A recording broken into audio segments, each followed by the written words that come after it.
मनसेच्या गुढीपाडवा मेळाव्याचा तिसरा teaser release. Amit शहांशी झालेल्या बैठकीचा तपशील राज ठाकरे भाषणात सांगणार का याची उत्सुकता।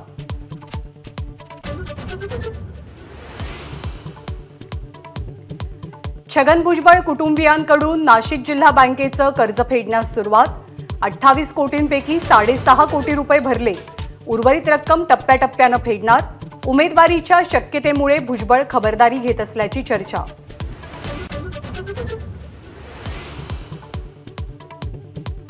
रत्नागिरी सिंधुदुर्गात महायुतीचा उमेदवार जाहीर होण्याआधीच नारायण राणेंकडून प्रचाराचा धडाका।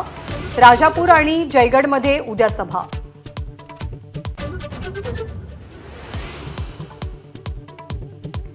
अभिनेता गोविंदा रामटेकमध्ये राजू पारवे यांच्या प्रचारासाठी दाखल। मुंबईतल्या कोणत्याही जागेसाठी शिंदेंकडे तिकीट मागितलेलं नसल्याचा गोविंदाचा पुनरुच्चार।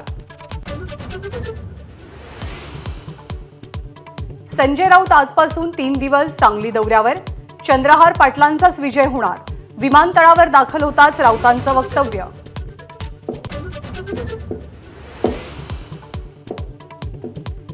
भिवंडीवरून शरद पवारांची राष्ट्रवादी आणि काँग्रेसमध्ये वादाची शक्यता। कार्यकर्त्यांनी आग्रह धरला तर अपक्ष म्हणून लढणार, काँग्रेसच्या दयानंद चोरगेंचा इशारा।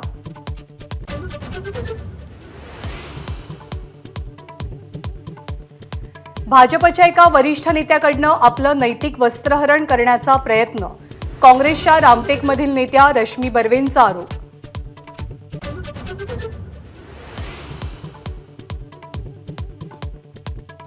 अकोला दौऱ्यादरम्यान नाना पटोलेंनी जॉनी वॉकरचा जबरदस्त अभिनय केला, वंचित बहुजन आघाडीची जोरदार टीका।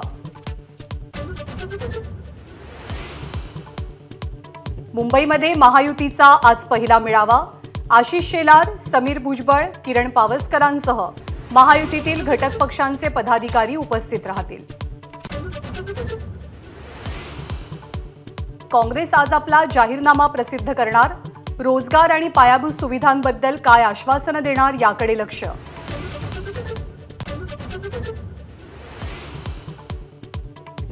धरणांमधला पाणीसाठा कमी झाल्यामुळे पुणेकरांना फटका। पुण्यात दररोज हजारो टँकर्समधनं सोसायट्यांना पाणी पुरवठा सुरू।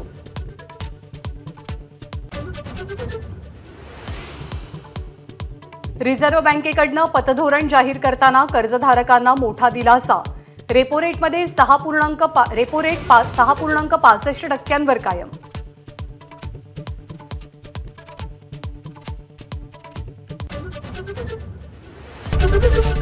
एबीपी माझा, उघडा डोळे बघा नीट।